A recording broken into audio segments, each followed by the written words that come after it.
Oke sahabat, bismillahirrahmanirrahim. Apa kabar semua? Saya harap semua sekali sahabat-sahabat pada hari ini, hari kedua kita puasa ni, 2 Ramadan, semua sekali berada keadaan baik belaka insya-Allah. Jadi saya terus kepada poin, kepada apa yang bermanfaat untuk sahabat-sahabat saya. Tak nak buang masa, iaitu bercakap berkenaan dengan mengapakah kata apa, gerak kerja pemasaran tak boleh kita berhenti walaupun sehari. Ini sangat penting sangat ni. Kenapa? Sebab apa gerak kerja pemasaran tak boleh berhenti walaupun sehari sahaja. Alright. Dan sebelum saya teruskan, saya ulang bahawa apa saya sampai ni bukan niat untuk mengajar sahabat-sahabat semua, tapi untuk saya sendirilah.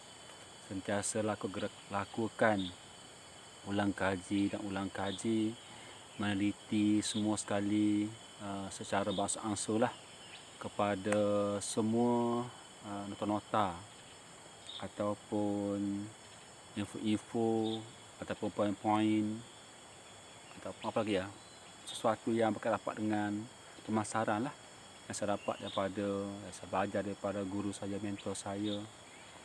Kenapa saya perlu ulang kaji? Sebab nombor satu, saya manusia biasa, tentu ada kelemahan seperti tak ingat, keliru dan sebagainya. So antara cara yang saya amal hingga hari ini dan berkesan alhamdulillah, iaitu sentiasa ulang kaji tanpa henti, tanpa jemu, walaupun benda sama. Kerana bila saya amal secara konsisten, ulang kaji benda secara konsisten, saya dapati Allah Ta'ala buka kepada saya pada poin yang sama, tapi Allah Ta'ala buka lagi lebih mendalam pada poin yang sama. Ini kelebihan dia. Bila saya ulang kaji, contoh poin berkenaan dengan katakanlah berkenaan dengan sebab apa gerak kerja marketing tak boleh stop. Poin dia contoh, kerana pesaing anda tidak berhenti buat gerak kerja marketing. Itu poin dia. Tetapi bila saya ulang kaji, study, balik, halusi, secara tak langsung Allah buka kepada saya ilmu-ilmu lain ataupun poin-poin lain di bawah poin yang pertama, iaitu nombor satu tadi saya kata, sebab apa gerak kerja pemasaran tak boleh stop walaupun satu hari. Satu, kerana persaing anda dalam bidang awak tadi tak stop, tak berhenti buat gerak kerja marketing. So Tuhan buka faham lain, iaitu bila mana pesaing kita tidak pernah berhenti melakukan gerak kerja marketing, bermaksud prospek kita akan lebih nampak brand pesaing kita. Bila mana, apa kesan dia begitu? Bila mana prospek dalam bidang kita lebih nampak, lebih kerap nampak kepada brand pesaing kita, maka kesan daripada sentiasa nampak, sentiasa kenal, sentiasa dengar tu, maka menyebabkan prospek kita tadi akan beli dengan mana-mana brand yang selalu nampak pada mata dia dan selalu dengar pada telinga dia. Kenapa? Kerananya tak ada. Kerananya ialah kita stop buat gerak kerja marketing. Faham tak? Itu kelebihan dia. Bila saya amalkan ilmu ni ataupun saya selalu ulang kaji, rupa-rupanya Allah Ta'ala buka lagi fahaman-fahaman yang tak saya dapat semasa kelas. Okey, baik. Itu mukadimah dah. Saya tak langsung, secara tak langsung faham bahawa mengapakah gerak kerja marketing tak boleh berhenti, ialah kerana pesaing anda lakukan gerak kerja marketing tanpa henti. So bila kita faham akibat daripada kita berhenti buat kerja marketing, manakala pesaing kita konsisten tak berhenti, akibat dia akan menenggelamkan penampakan brand kita. Akibat daripada brand kita tenggelam, tak nampak pada mata prospek kita, maka prospek kita akan membeli dengan mana-mana brand yang sentiasa nampak pada mata dia. Itu poin dia pertama. So nak tak nak, kalau anda nak memenangi dari segi gerak kerja marketing untuk dapatkan customer anda, maka mesti lakukan gerak kerja marketing tanpa henti, non-stop. Okay, sebab pertamanya ya. So dalam poin ini pun terbuka lagi faham, iaitu bila mana kita stop buat gerak kerja marketing, di masa yang sama pesaing kita tidak stop buat gerak marketing, dia juga ada baik rapat kepada satu istilah dipanggil image persepsi. Image persepsi maknanya persepsi maknanya sangkaan, andaian kepada image brand kita, iaitu kepada kita yang tidak konsisten buat gerak kerja pemasaran, sekali-sekala mungkin sekali, 2 kali sehari seminggu, memberi suatu persepsi kepada prospek di sana bahawa kita tidak betul-betul serius melakukan bisnes, tidak betul-betul serius melakukan aktiviti perniagaan kita.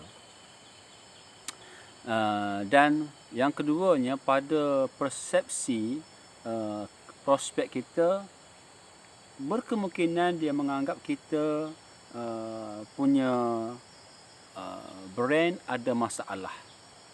Persepsi ada masalah pada brand sebab kita tak konsisten.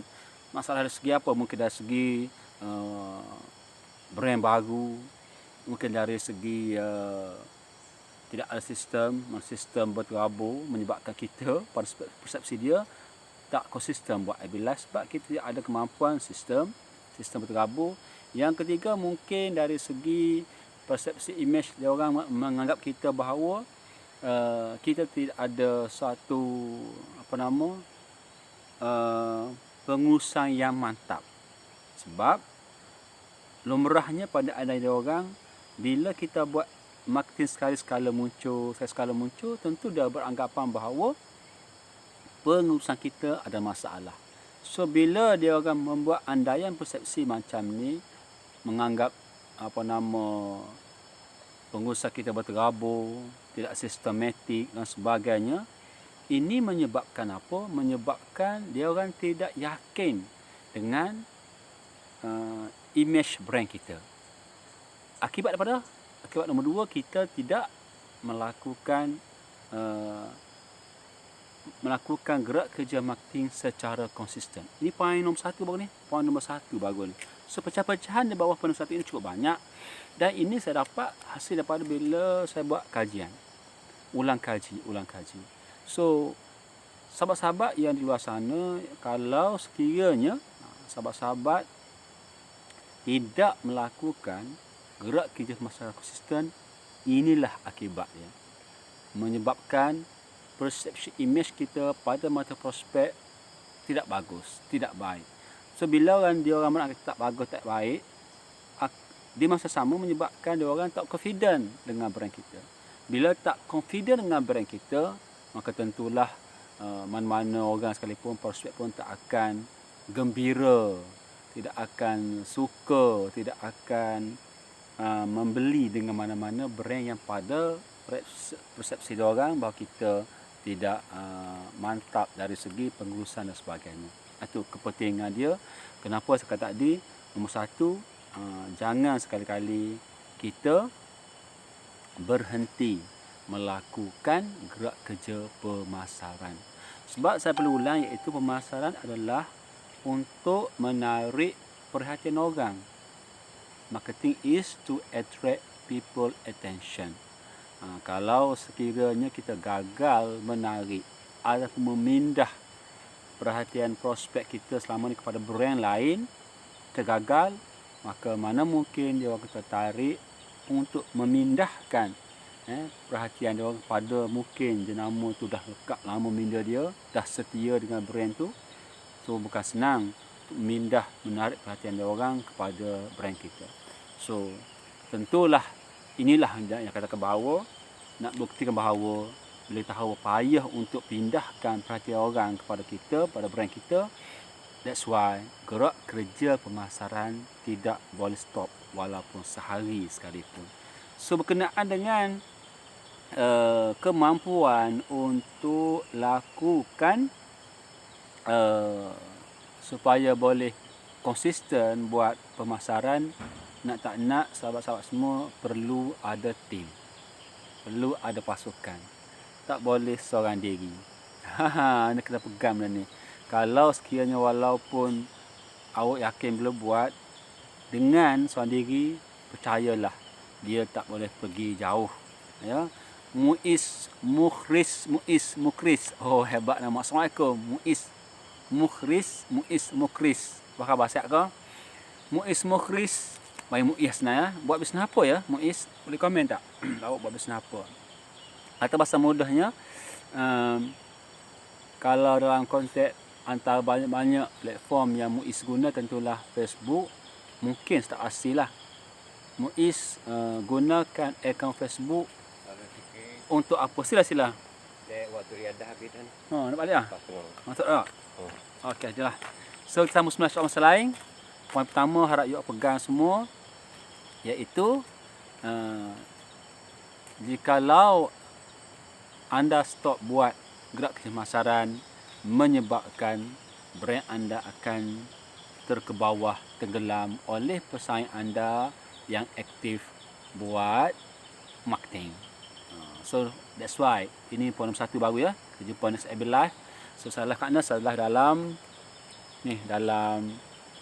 hutan lipu latar belakang. Ni ada orang sebab dekat dengan hutan lipu latar belakang.